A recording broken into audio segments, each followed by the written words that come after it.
नमस्कार। प्रादेशिक समाचार के साथ मैं चंदन कुमार कौंडिल्य। पहले मुख्य समाचार। प्रधानमंत्री आज शाम कोरोना वैक्सीन के राष्ट्रव्यापी वितरण के बारे में सभी मुख्यमंत्रियों के साथ बातचीत करेंगे। गृहमंत्री अमित शाह ने कोयला क्षेत्र में पारदर्शिता लाने के लिए single window clearance web portal की शुरुआत की। केंद्र ने कोविड महामारी के कारण विस्थापित हुए बच्चों की पहचान करने, स्कूल में उनके दाखिले और उनकी शिक्षा जारी रखने के बारे में दिशा निर्देश जारी किए। और राज्य में कोरोना से संक्रमण से मुक्त होने की दर 97.84% हो गई है। और अब समाचारों से पहले एक जरूरी संदेश। कोविड-19 महामारी के खिलाफ देश एकजुट होकर लड़ रहा है। आप भी हमारे साथ सुरक्षा और बचाव के 3 आसान एहतियात उपायों का संकल्प लें। मास्क पहने, 2 गज की दूरी है जरूरी, सुरक्षित दूरी बनाए रखें, हाथ और मुंह साफ रखें। और आइए बढ़ते हैं अब समाचारों की ओर। प्रधानमंत्री नरेंद्र मोदी आज शाम वीडियो कॉन्फ्रेंस के जरिए सभी राज्यों के मुख्यमंत्रियों से बातचीत करेंगे। इस दौरान कोविड की स्थिति और टीकाकरण की तैयारियों पर भी चर्चा की जाएगी। हमारे संवाददाता ने बताया है कि राष्ट्रव्यापी टीकाकरण अभियान शनिवार से शुरू होगा। राष्ट्रीय नियामक द्वारा 2 टीकों कोविशील्ड और कोवैक्सीन के लिए आपात उपयोग की अनुमति या त्वरित अनुमोदन प्रदान किया गया है, जो कि कोविड-19 से बचाव और प्रतिरोधक क्षमता को मजबूती देगा। कोविड-19 टीकाकरण के अभियान में लगभग 3 करोड़ स्वास्थ्य कर्मियों और अग्रिम पंक्ति के कर्मचारियों को प्राथमिकता दी जाएगी। इसके बाद 50 वर्ष से अधिक आयु के लोगों तथा सहगुणता वाले 50 वर्ष से कम आयु की जनसंख्या समूह को, जिनकी संख्या लगभग 27 करोड़ है, उनका टीकाकरण होगा। कोविड टीका प्रदायगी प्रबंधन प्रणाली टीके के स्टॉक, उनके भंडारण का तापमान और कोविड-19 टीका के लाभार्थियों की वैक्तिक ट्रैकिंग की वास्तविक समय सूचना उपलब्ध कराएगा।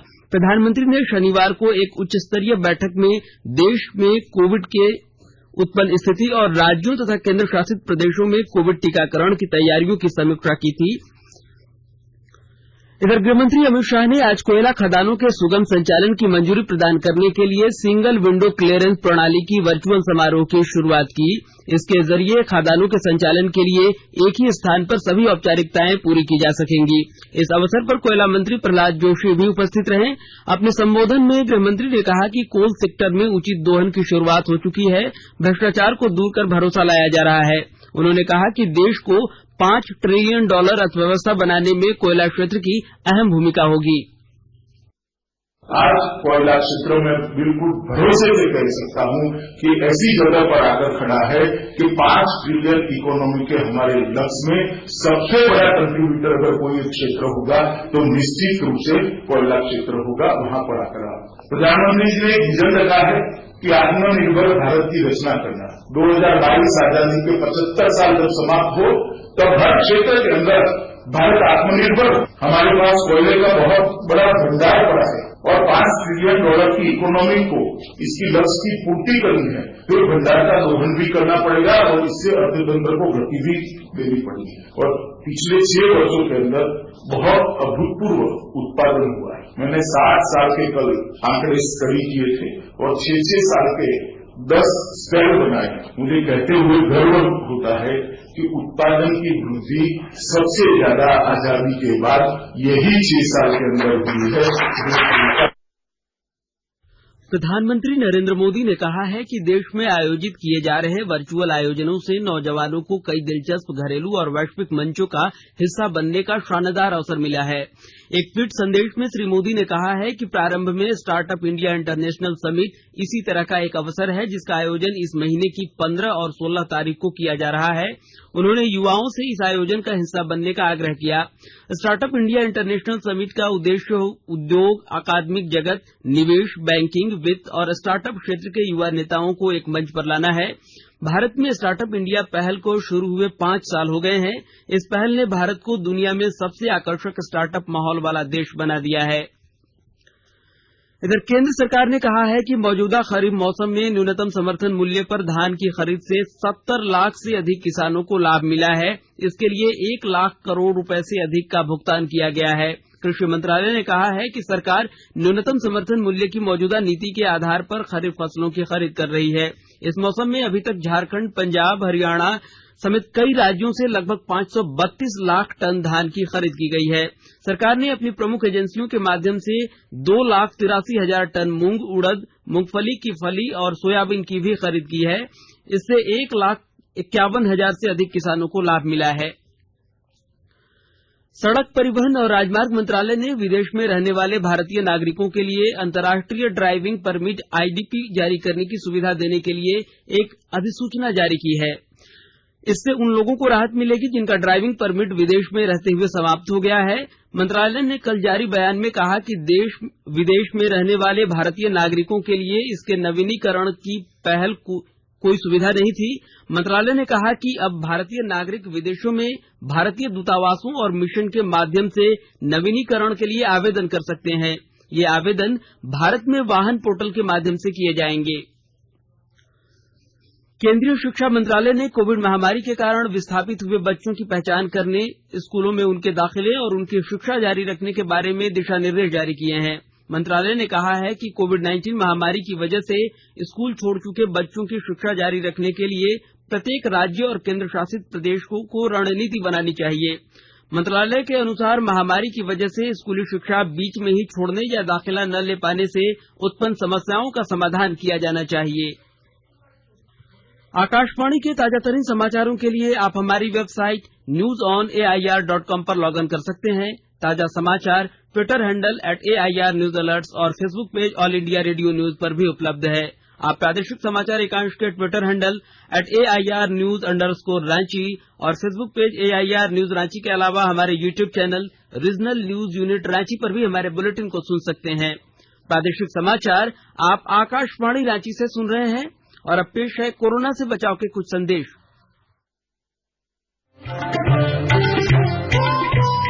कोविड-19 से बचाव और सुरक्षित रहने के 3 उपाय।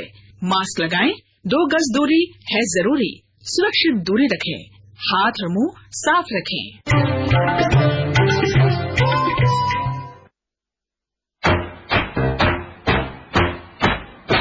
चलो मिलकर एक शुरुआत करें, चलो एक फैसला आज करें, मास्क नहीं तो टोकेंगे, कोरोना को रोकेंगे, चलो एक इरादा करते हैं, चलो एक इरादा करते हैं, मास्क नहीं तो टोकेंगे, कोरोना को रोकेंगे। भारत सरकार द्वारा जनहित में जारी। प्रादेशिक समाचार में आपका एक बार फिर से स्वागत है। केंद्र सरकार ने कहा है कि वह राष्ट्रव्यापी कोविड टीकाकरण अभियान शुरू करने के बारे में राज्यों, केंद्र शासित प्रदेशों और अन्य सभी संबंधित पक्षों के घनिष्ठ सहयोग से पूरे जोरों से तैयारियां कर रही है। स्वास्थ्य मंत्रालय ने कल राज्यों और केंद्र शासित प्रदेशों में कोविन सॉफ्टवेयर के संचालकों के साथ वीडियो कॉन्फ्रेंस के जरिए बातचीत की। यह सॉफ्टवेयर कोविड टीके को देश के दूर दराज इलाकों तक पहुंचाने में अत्यंत महत्वपूर्ण भूमिका निभाएगा। बैठक की अध्यक्षता कोविड से निपटने के लिए गठित टेक्नोलॉजी और डेटा प्रबंधन संबंधी अधिकार प्राप्त समूहों के प्रमुख रामसेवक शर्मा ने की। इसमें राज्यों के प्रधान सचिवों, राष्ट्रीय स्वास्थ्य मिशन निदेशकों और राज्य के टीकाकरण अधिकारियों ने हिस्सा लिया। इस बैठक के दौरान कोविन सॉफ्टवेयर के बारे में राज्यों और केंद्र शासित प्रदेशों के फीडबैक के साथ साथ इसके उपयोग और टीकाकरण के पूर्वाभ्यास से प्राप्त जानकारी के बारे में विस्तार से चर्चा की गई। प्रतिभागियों को संबोधित करते हुए श्री शर्मा ने कहा कि भारत का कोविड टीकाकरण अभियान दुनिया में अपनी तरह का सबसे बड़ा अभियान होगा। आधार प्लेटफॉर्म के उपयोग का जिक्र करते हुए उन्होंने कहा कि राज्यों को सलाह दी गई है कि वे लाभार्थियों से अपने मौजूदा मोबाइल फोन नंबरों को आधार से जोड़ने को कहें ताकि टीकाकरण के लिए उनका पंजीयन हो सके और इससे संबंधित जानकारियां SMS के जरिए उन्हें भेजी जा सके। श्री शर्मा ने कहा कि टीकाकरण के लिए व्यक्ति की स्पष्ट पहचान होना और टीकाकरण का डिजिटल रिकॉर्ड रखना बहुत ही जरूरी है। भारत में कोविड-19 महामारी से स्वस्थ होने की दर 96.43% हो गई है। पिछले 24 घंटों में 16,000 से अधिक नए मामले दर्ज किए गए हैं। अब तक देश में महामारी से स्वस्थ हो चुके लोगों की कुल संख्या 1,92,000 हो गई है। स्वास्थ्य मंत्रालय ने कहा है कि इस समय देश में कोविड-19 रोगियों की कुल संख्या संक्रमण के मामलों की संख्या का सिर्फ 2.13% है और इलाज करा रहे रोगियों की कुल संख्या 2,22,000 रह गई है। पिछले 24 घंटों में 16,311 नए मामले दर्ज किए गए हैं, जिसमें देश भर में अब तक संक्रमण की चपेट में आए लोगों की कुल संख्या 1,04,66,000 हो गई है। मंत्रालय ने कहा है कि इस समय भारत में कोविड-19 से मौतों की दर 1.44% है, जो दुनिया में अधिकांश देशों की तुलना में बहुत ही कम है। भारतीय आयुर्विज्ञान अनुसंधान परिषद ICMR के अनुसार पिछले 24 घंटों में 6,59,000 परीक्षण किए गए। वहीं देश भर में अब तक कोविड-19 महामारी की जांच के लिए 18,017 लाख से अधिक परीक्षण किए जा चुके हैं। इधर राज्य में कोविड रिकवरी रेट 97.84% हो गई है। अब तक 1,14,302 मरीज ठीक हुए हैं। कल 145 नए कोरोना पॉजिटिव मरीज मिले हैं। वहीं 169 मरीज ठीक भी हुए हैं, जबकि 2 लोगों की मौत हो गई है। मृतकों में धनबाद और पलामू जिले से एक मरीज शामिल है। स्वास्थ्य विभाग के अनुसार राज्य में कुल कोविड-19 का मामला अब 1,16,817 हो गया है। वहीं 1,468 सक्रिय केस हैं। अब तक राज्य में कोरोना से 1,047 मरीजों की मौत हुई है। वहीं प्रदेश में 49 लाख से अधिक नमूनों की जांच की गई है। कल 12,000 से अधिक कोविड टेस्ट हुए हैं। 51वें भारतीय अंतर्राष्ट्रीय फिल्मोत्सव IFFI के लिए अनेक कार्यक्रमों की घोषणा की गई है, जो OTT प्लेटफॉर्म पर प्रदर्शित किए जाएंगे। फिल्मोत्सव इस महीने की 16 तारीख से 24 तारीख तक गोवा में आयोजित किया जाएगा। कोरोना महामारी को देखते हुए पहली बार हाइब्रिड फिल्मोत्सव आयोजित किया जा रहा है, जिसमें कुछ फिल्में मंच पर और कुछ ऑनलाइन दिखाई जाएंगी। इस वर्ष पहली बार IFFI अपने दर्शकों के लिए OTT प्लेटफॉर्म पर कुछ कार्यक्रम आयोजित करेगा। इसमें स्पेन के फिल्म निर्माता पेड्रो अल्मोदोवर की लाइफ फ्लैश बैड एजुकेशन और वॉल्वर जैसी फिल्में शामिल हैं। इसके अलावा स्वीडन की फिल्म निर्देशक रूबेन ओसलुंड की स्केयर और फोर्स माउजेर की फिल्म भी दिखाई जाएगी। इस बार के फिल्मोत्सव के विशेष खंड कंट्री इन फोकस में बांग्लादेश पर विशेष ध्यान केंद्रित किया जाएगा। इसमें उत्कृष्ट सिनेमा में बांग्लादेश के योगदान को उजागर किया जाएगा। 51वें IFFI के इस खंड में बांग्लादेश की 4 फिल्में दिखाई जाएंगी। साहिबगंज नगर क्षेत्र में प्रधानमंत्री स्वनिधि योजना कोरोना काल में खराब हो चुकी स्ट्रीट वेंडरों की माली हालत में सुधार को लेकर सहायक हो रही है। अब तक 467 स्ट्रीट वेंडरों को लोन आवेदन के विरुद्ध 89 को लोन भी उपलब्ध करा दिया गया है। विस्तृत ब्यौरा दे रहे हैं हमारे साहिबगंज संवाददाता। साहिबगंज जिले में प्रधानमंत्री स्वनिधि योजना के माध्यम से स्ट्रीट वेंडरों को स्वावलंबी बनाने का प्रयास नगर परिषद की ओर से किया जा रहा है। NULM की ओर से 467 स्ट्रीट वेंडरों की पहचान की गई है, जिसमें 10,000 रूपए प्रति वेंडर उपलब्ध कराया जा रहा है। अभी तक 89 वेंडर्स को लोन उपलब्ध करा दिया गया है। कोरोना काल में फुटपाथ दुकानदारों की दयनीय स्थिति को देखते हुए आर्थिक हालत सुधारने को लेकर यह योजना चलाई जा रही है। साहिबगंज शहर में विभिन्न चौक चौराहे पर ठेला लगाकर अपनी जिंदगी गुजारने वालों के लिए यह योजना सहायक हो रही है। नगर परिषद के NULM की CO सरवरी खातून बताती हैं कि ज्यादा से ज्यादा स्ट्रीट वेंडरों को PM स्वनिधि का लाभ मिले, इसको लेकर विभिन्न बैंकों के साथ बैठक की जा रही है और स्वनिधि योजना का लाभ ज्यादा से ज्यादा उपलब्ध कराने का प्रयास चल रहा है, ताकि स्ट्रीट वेंडरों की पारिवारिक स्थिति को बेहतर बनाया जा सके। धनंजय मिश्र, आकाशवाणी समाचार, साहिबगंज। गोड्डा जिले में देवधा गांव नदी के किनारे बालू तस्करी की घटना में बालू माफिया की पिटाई से एक नाबालिग की मौत मामले में पुलिस अधीक्षक YS रमेश ने कार्रवाई की है। SP ने त्वरित कार्रवाई करते हुए संबंधित थाना प्रभारी को निलंबित किया और गोड्डा के SDPO और मुफस्सिल थाना प्रभारी को शो कॉज नोटिस जारी किया है। सघन छापेमारी में एक नामी बालू तस्कर गिरफ्तार किया गया है और 6 नामजद अभियुक्त बनाए गए हैं। पुलिस अधीक्षक ने कहा कि बालू माफियाओं को चिन्हित कर कड़ी कार्रवाई की जाएगी। और अंत में मुख्य समाचार एक बार फिर। प्रधानमंत्री आज शाम कोरोना वैक्सीन के राष्ट्रव्यापी वितरण के बारे में सभी मुख्यमंत्रियों के साथ बातचीत करेंगे। गृहमंत्री अमित शाह ने कोयला क्षेत्र में पारदर्शिता लाने के लिए single window clearance web portal की शुरुआत की।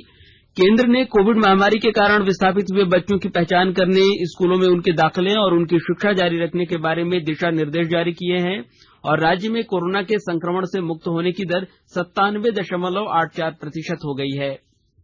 इसके साथ ही आकाशवाणी रांची से प्रादेशिक समाचार का यह बुलेटिन समाप्त हुआ। नमस्कार। घर में रहिए, सुरक्षित रहिए और सुनते रहिए आकाशवाणी।